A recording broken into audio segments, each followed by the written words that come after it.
Hello, welcome to our classes. Good morning. हम लोग class 9 lesson 7 त्रिभुज लेसन के बारे में पढ़ रहे हैं। इसमें आज हम क्या पढ़ेंगे, प्रश्नावली 7.3 को हल करेंगे। इसमें हम पहला सवाल हल करेंगे। पहला सवाल क्या दिया है कि त्रिभुज ए बी सी और त्रिभुज डी बी सी एक ही आधार BC पर बने दो समद्विबाहु त्रिभुज इस प्रकार है कि ए और डी भुजा BC के एक ही ओर स्थित हैं। यदि AD को बढ़ाने पर BC को P पर प्रतिच्छेद करे तो दर्शाइए कि पहला बताना हमें कि त्रिभुज ABD सर्वांगसम त्रिभुज ACD, दूसरा त्रिभुज ABP सर्वांगसम त्रिभुज ACP, तीसरा बताना हमें AP कोण A और कोण D दोनों को समद्विभाजित करता है। चौथा बताना हमें AP रेखाखंड BC का लंब समद्विभाजक है। देखिए इसमें त्रिभुज ये बड़ा वाला एक त्रिभुज, नीचे ये दूसरा एक त्रिभुज। इसका आधार क्या है? एक ही आधार है दोनों का। क्या है, मान लीजिए ये आधार बनाया है, इसमें एक त्रिभुज ये है, दूसरा त्रिभुज ये है, दो त्रिभुज है, ये आधार एक ही है, दो त्रिभुज बना दिया गया। ऐसे बता रहा ना, ये दोनों त्रिभुज जो है वो क्या है, समद्विबाहु त्रिभुज हैं। क्या है, ये दोनों त्रिभुज समद्विबाहु त्रिभुज है। समद्विबाहु त्रिभुज का क्या मतलब हुआ कि इसकी दो भुजाएं बराबर हो। दो भुजाएं बराबर क्या होता है, जनरली समद्विबाहु त्रिभुज के दो भुजाएं मतलब ये भुजा बराबर है इस भुजा के और ये भुजा बराबर है इस भुजा के। ये दोनों त्रिभुज की जो है ये भुजाएं बराबर है। बीच का तो नीचे का जो है ये क्या आधार है, ये बता रहा है। तो इससे हम कह सकते हैं कि ये भुजा बराबर है इस त्रिभुज की इस भुजा के, DBC त्रिभुज में, कि ये DC भुजा क्या है, बराबर है किसके, DB भुजा के। ये इसके बराबर है। क्यों बराबर है? क्योंकि हमारे सवाल में दिया है कि ये क्या है, ये दोनों त्रिभुज जो है ये समद्विबाहु त्रिभुज हैं। ये क्या कर रहा है कि A और D भुजा BC के एक ही ओर स्थित यदि AD बढ़ाने पर BC को P पर प्रतिच्छेद करती हैं। बढ़ाते हैं A और D को, मिलाती हुई एक रेखा बनाते हैं, तो ये कहाँ करती है, ये BC रेखा पे ये P पे प्रतिच्छेद करती है। AD रेखा को इसको हम बढ़ा रहे हैं यहाँ पे, तो ये क्या कर रहे हैं, BC रेखा पर, ये BC रेखा पर ये P पर प्रतिच्छेद कर रही है। पहला हमें बताना है, पहला क्या दिया है कि त्रिभुज ABD, मतलब कि देखिए ABD कहाँ से बताना है, बस ये वाला यहाँ से उठा के ऐसे बताना है। ये त्रिभुज ये सर्वांगसम है किसके, ACD के, ये सर्वांगसम है इसके। इसमें हम पहला हल करते हैं। पहला क्या करना है हमें, पहला दिया है त्रिभुज ABD, तो इसमें से हम त्रिभुज ABD निकाल लेते हैं। देखिए ये बना कैसे, ऐसे, ये हमें आप लिखते हैं यहाँ पे, ये कुछ इस टाइप का है त्रिभुज, कुछ इस टाइप का दिख रहा है। पहला में ऐसे, ये है A, ये है B, ये है D। उसी तरह दूसरा त्रिभुज क्या है, ये है A, ये है C, ये है D। यही दो त्रिभुज को हमें क्या करना है, सर्वांगसम दिखाना है। देखिए इस त्रिभुज में हम देख रहे हैं ये वाला, तो ये हमें पता है दिया है कि क्या है, AB बराबर AC, मतलब AB बराबर AC, ये रेखा बराबर इस रेखा के। ये दिया है कि दूसरी रेखा क्या है, ये रेखा है, ये रेखा है ना, ये BD, तो हम BD बराबर है DC के। यहाँ पे हम लिख सकते हैं, देखिए BD बराबर है DC के, क्योंकि ये दिया है। क्यों दिया है, क्योंकि ये समद्विबाहु त्रिभुज होने की वजह से ये दोनों रेखाएं बराबर हैं। और इसमें देखिए, ये देखिए AD कॉमन है, इसके लिए भी AD है, इसके लिए भी AD है, मतलब ये AD रेखा जो है ये दोनों त्रिभुज के लिए है। इसे क्या हो गया, ये भी भुजा हो गई, ये भी भुजा हो गई, ये भी भुजा हो गई, मतलब ये क्या हो गया, यस के नियम से ये त्रिभुज सर्वांगसम हो जाएगा। त्रिभुज ABD व त्रिभुज ACD में इसमें सबसे पहले क्या लिखेंगे, AB भुजा बराबर होगी AC के। क्यों बराबर होगी, क्योंकि ये समद्विबाहु है, समद्विबाहु त्रिभुज या दिया है। दूसरा लिखेंगे BD बराबर, ये BD बराबर, ये वाला BD बराबर DC, इसे हम लिख सकते हैं BD बराबर DC। सेम वही है, समद्विबाहु त्रिभुज जो दिया है। AD बराबर AD भुजा बराबर AD। क्यों होगा, क्योंकि ये उभयनिष्ठ है। अब इसे हम कह सकते हैं कि साइड नियम से, मतलब भुजा भुजा नियम से त्रिभुज ABD सर्वांगसम हो जाएगा त्रिभुज ACD। पहला हमें यही सिद्ध करना था ना, त्रिभुज ABD सर्वांगसम त्रिभुज ACD, ये सिद्ध हो गया पहला। ये दोनों त्रिभुज को हमने बराबर कर लिया, इसकी सारी भुजाएं सारे संगत कोण क्या है, एक दूसरे के बराबर हो जाएंगे। इसमें देखिए ये जो A है ये वाला, ये कोण भी बराबर हो जाएगा इस कोण के। इसे हम मान ले रहे हैं 1, इसे मान ले रहे हैं 2। जब ये दोनों त्रिभुज से सर्वांगसम हो गए तो इसके सारे कोण और सारी भुजाएं संगत भुजाएं जो है वो बराबर हो जाएंगे। ये कोण बराबर होगा इस कोण के। हम इसे क्यों बता रहे हैं, क्योंकि ये जो जितने भी सवाल दिए हैं ये एक दूसरे से कनेक्ट है, मतलब ये हम दूसरा हल करने जाएंगे तो वो सवाल क्या है, ये सवाल नंबर पहले से कनेक्ट है। समझ ले रहे हैं कि ये कहाँ से आएगा। दूसरा क्या दिया है, देखिए दूसरा दिया है त्रिभुज ABP और किसे सर्वांगसम करना है, त्रिभुज ABP सर्वांगसम त्रिभुज ACP, त्रिभुज ABP व त्रिभुज ACP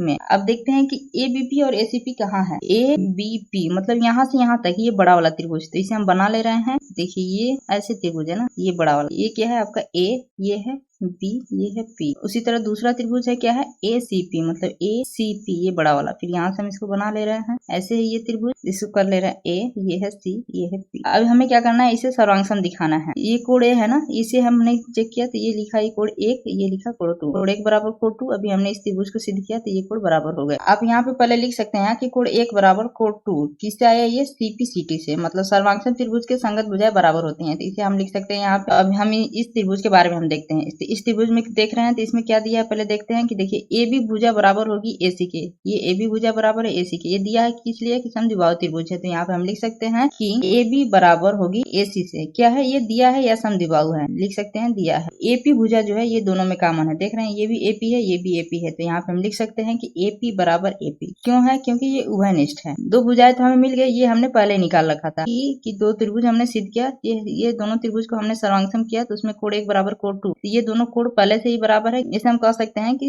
अभी हमने सिद्ध किया सीपीसीटी से, तो इसे हम लिख सकते हैं कि कोण एक बराबर कोण टू। क्या हुआ, अभी हमने सिद्ध किया। अब देखिए इसमें क्या हो गया, देखिए ये भुजा बराबर होगी, ये भुजा बराबर होगी, और ये भुजा अब बीच का कोण है, तो हम कह सकते हैं कि भुजा कोण भुजा के नियम से ये त्रिभुज क्या हो गया, सर्वांगसम हो गया। तो इसे हम क्या लिख सकते हैं, साइड एंगल साइड के नियम से त्रिभुज ए बी पी सर्वांगसम होगा त्रिभुज ए सी पी के। देख रहे हैं दूसरा में क्या करना था, यही सिद्ध करना था। एपी कोण ए और कोण डी दोनों को समद्विभाजित करता है। हम तीसरा देख लेते हैं। इसमें दिया है जो एपी रेखा है, ये एपी जो रेखा है ये क्या करती है, वो ए और कोण डी दोनों को समद्विभाजित करती है। तो देखिए कोण ए को तो हमने सिद्ध कर लिया है कि कोण एक बराबर कोण टू किससे आया है, ये सवाल नंबर 1 किससे हमने सिद्ध किया, पहले का पहला जो है इसे कोण एक बराबर कोण टू, इसका मतलब क्या है, एंगल इसे जो है ये एपी रेखा इसे क्या करे, इस दो बराबर भागों में काट रही है, ये तो सिद्ध हो गया। लेकिन अभी ये डी वाला नहीं सिद्ध हुआ है, डी वाला नहीं सिद्ध हुआ है, मतलब कि ये कोण इस कोण के बराबर होना चाहिए। इसे हम कर रहे हैं कोण 3, इसे हम कर रहे हैं कोण 4, ये दोनों एक दूसरे के बराबर हो। इसके लिए हमें क्या करना, ये त्रिभुज दोनों का हम अगर सर्वांगसम कर देंगे तो ये हमें कोण मिल जाएगा, ये दोनों कोण, क्योंकि हमें पता है कि सर्वांगसम त्रिभुज के संगत कोण और संगत भुजाएं बराबर होती हैं, तो ये इन दोनों के संगत कोण है ये बराबर हो जाएंगे। तो इसके लिए हमें क्या करना पड़ेगा, पहले ये दोनों त्रिभुज को हम सर्वांगसम कर लेंगे, तो हम कह सकते हैं कि जो एपी है,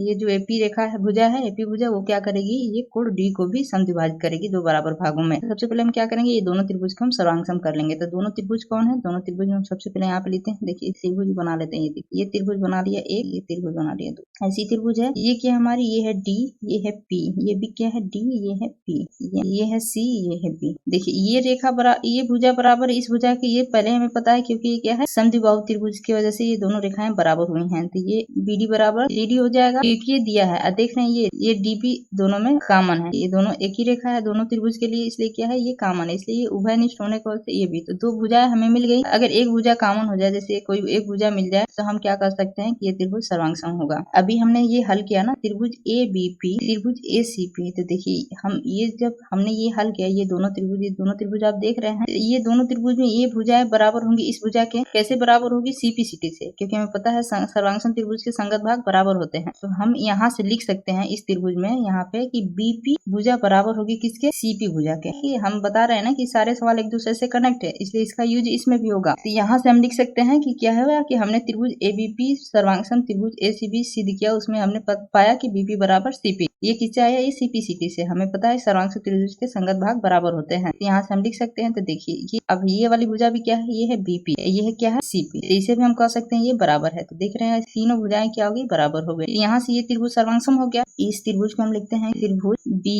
डी पी व त्रिभुज सी डी सी में लिख दिया हमने। अब इसमें हम लिखते हैं बी डी भुजा बराबर है सी डी भुजा के, क्योंकि दिया है समद्विबाहु त्रिभुज होने की वजह से ये दिया है। फिर उसके बाद हम लिख सकते हैं डीपी बराबर डीपी, क्यों, ये उभयनिष्ठ है। अब हम लिख सकते बीपी बराबर सीपी, क्यों, क्योंकि अभी हमने सिद्ध किया कि बीपी बराबर सीपी। इस तरीके से हम देखें साइड साइड साइड, मतलब भुजा भुजा भुजा नियम से ये त्रिभुज क्या हो जाएंगे, सर्वांगसम हो जाएंगे। त्रिभुज बी डी पी सर्वांगसम त्रिभुज सी डी पी। अब ये त्रिभुज सर्वांगसम हो गया। जब ये त्रिभुज सर्वांगसम हो गया तो इसके संगत कोण और संगत भुजाएं भी बराबर हो गए, तो ये दोनों कोण भी बराबर हो गए, मतलब कोण 3 बराबर कोण 4। यहाँ पे हम लिख सकते हैं कोण 3 बराबर कोण 4 चाहे ये सीपीसीटी से। जब कोण 3 बराबर कोण 4 हो गया, इसका मतलब क्या है कि ये जो भुजा है इसे दो बराबर भागों में बांट रही है। यहाँ पे अभी हमने सिद्ध किया कोण 1 बराबर कोण 2, तो इसको भी हम लिख ले रहे हैं कोण 1 बराबर कोण 2। अतः जो है एपी जो ये है एपी कोड ए और कोड डी दोनों का समद्विभाजक है। देखिए यहाँ पे हम चौथा लिख सकते हैं। यहाँ पर दिया एपी रेखाखंड बीसी का लंब समद्विभाजक है।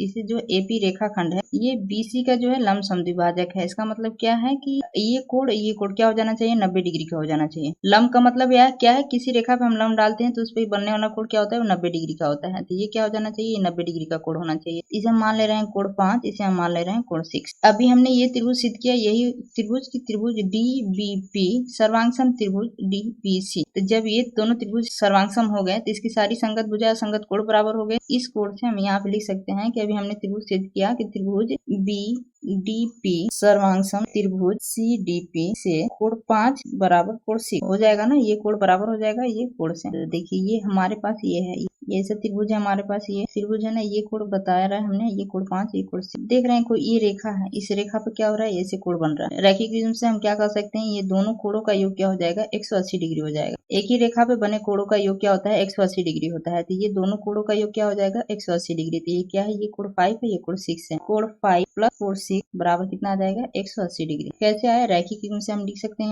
यहाँ पे हम देख सकते हैं कि कोण 5 बराबर है कोण 6 के। तो हम यहाँ पे कोण 5 की जगह पे कोण 6 लिख सकते हैं। तो यहाँ पे हम लिख देंगे कोण 6 प्लस कोण 6 बराबर 180 डिग्री। अब यहाँ पे देखिए 2 कोण 6 हो गए, तो इसको हम लिख सकते हैं 2 कोण 6 बराबर 180 डिग्री। 180 डिग्री लिख सकते हैं। यहाँ पे लिख सकते हैं कोण 6 बराबर 180 डिग्री बटे में 2। अब इसको कट कर देंगे तो ये हो जाएगा कोण 6 बराबर क्या हो जाएगा, 90 डिग्री। तो जब कोण 6 बराबर 90 डिग्री आ गया तो कोण 5 बराबर भी हम कह सकते हैं 90 डिग्री, क्योंकि कोण 5 और कोण 6 दोनों बराबर हैं। जब ये दोनों क्या हो गए, ये 90 डिग्री के हो गए। इसका मतलब क्या है कि ये जो रेखा है इस पे लंब है, तब ये 90 डिग्री का कोण बना रहा है। यहाँ पे हम लिख सकते हैं कि अतः जो एपी रेखाखंड बीसी का लंब समद्विभाजक है। Thank you for watching. Please like and subscribe my channel.